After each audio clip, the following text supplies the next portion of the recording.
Saviez-vous que, dans les versions Diamant et Perle, dans la forêt de Vestigion, se trouve le vieux château. En visitant le château, il est possible d'y croiser les fantômes d'un majordome et d'une petite fille.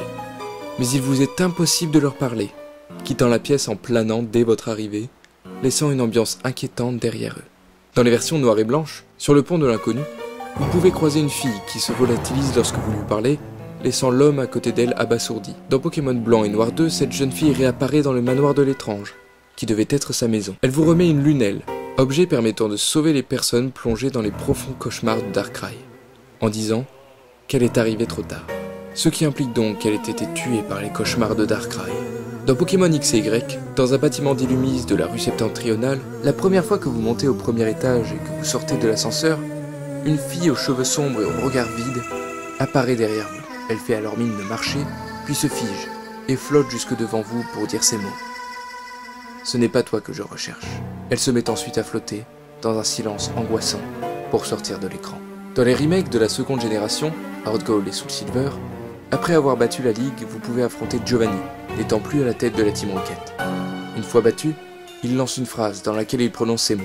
Les 3 dernières années ont donc été inutiles, puis il part et un plouf se fait entendre, laissant alors suggérer que Giovanni s'est donné la mort en se noyant. Il existe une rumeur dans laquelle il est dit que la musique originale de l'Avant-Ville dans les jeux de la première génération aurait provoqué de nombreuses crises cardiaques du fait de ses fréquences particulièrement spéciales. Lorsque vous affrontez le Conseil 4 dans les versions Ruby Omega et Saphir Alpha, il vous faut battre Spectra, experte en Pokémon Spectre. Dans la salle de Spectra, une chaise est disposée, vide. Spectra va alors vous parler, puis un fondu se crée pour passer au plan suivant. Mais avant que le fondu se finisse, vous pouvez apercevoir une petite fille assise sur la chaise.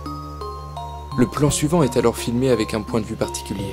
Il s'agit de celui de la fillette, se levant de sa chaise. Enfin, avant que le combat se lance, vous pouvez voir derrière votre personnage un visage vous fixant, qui n'est autre que celui de la petite fille. Dans les jeux de la première génération, en sortant de la grotte vers l'Avant-Ville, ou alors à l'Avant-Ville même, pour les remakes Rouge-Feu et Vert-Feuille, un PNJ vous dit « Cette main blanche sur ton épaule, ça doit être mon imagination ».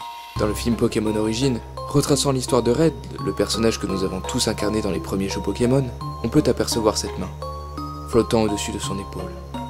Si, juste là. Mais ça, vous le saviez déjà.